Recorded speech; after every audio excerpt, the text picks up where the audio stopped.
this is our last discussion about the value of your life. Welcome to Vital Instruction. This is for young people, youth, and those who want to see bright tomorrow.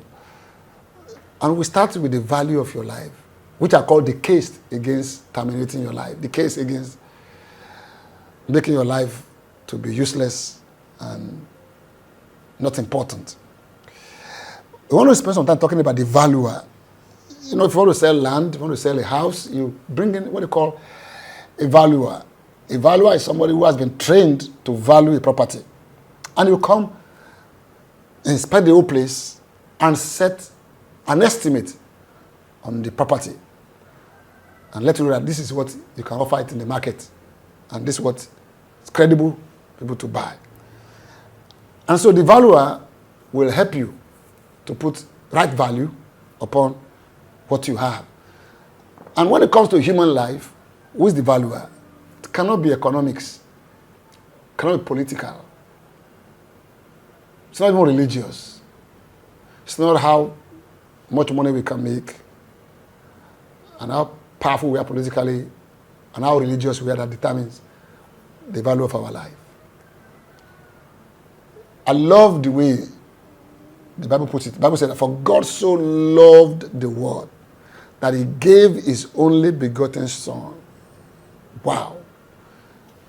God so loved, the word was so valuable to God that he gave his best and his highest, his only son.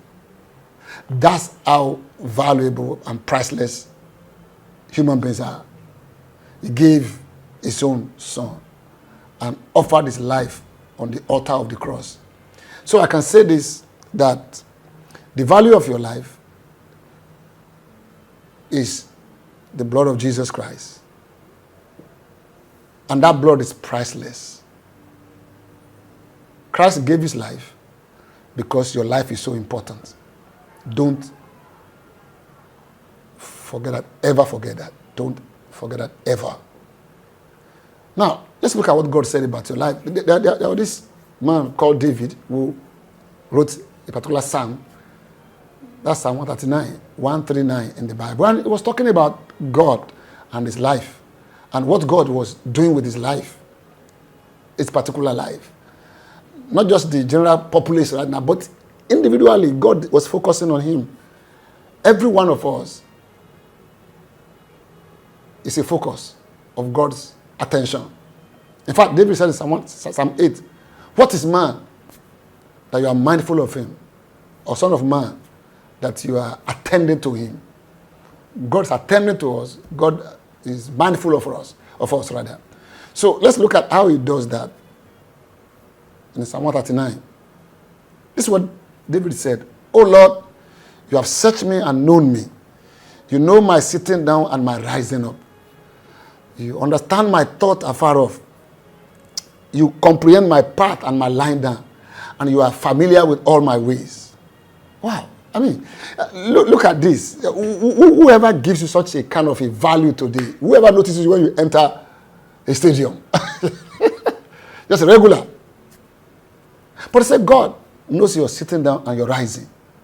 Even your thought, he knows afar off. Let's keep reading in verse 4. Psalm 139. For there's not a word on my tongue. Behold, O Lord, you know it altogether. You have hedged me behind and before, and you lay your hand upon me.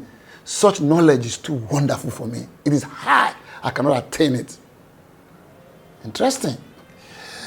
Can you see this God interacting with our individual lives? He said, before I even think, you know my thought. Before I say something, you have idea of the word. You're all around me. Your hands upon me. You are dealing with me. You are working with me. We are together. See, that information is too high for me. It's too high. I can't attain it. Let's go further. I said, where can I go from your spirit? Where can I flee from your presence?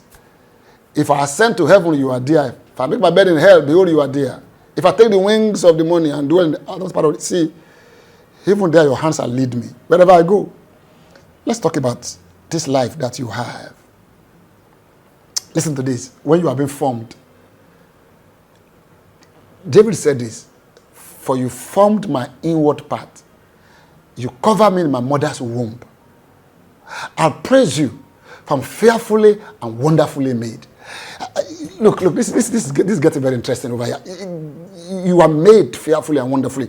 There's a kind of a combination of psychology, spirituality, and physicality all band together just to make you as a human being. There's this psychological part of you, there's the mind, the thoughts, the feelings, the emotions, the spiritual thing, the conscience, the worship, all that mingle together. I was told that the body of a human being has over 3 trillion cells. Wow.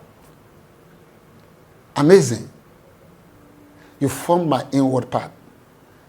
You cover me in my mother's womb. I praise you, for I'm fearfully and wonderfully made. And that my soul knows very well. So my inside knows that this has been done. Listen to this more. My frame was not hidden from you. So your physical frame, your mental frame, your spiritual frame, they were not hidden from God.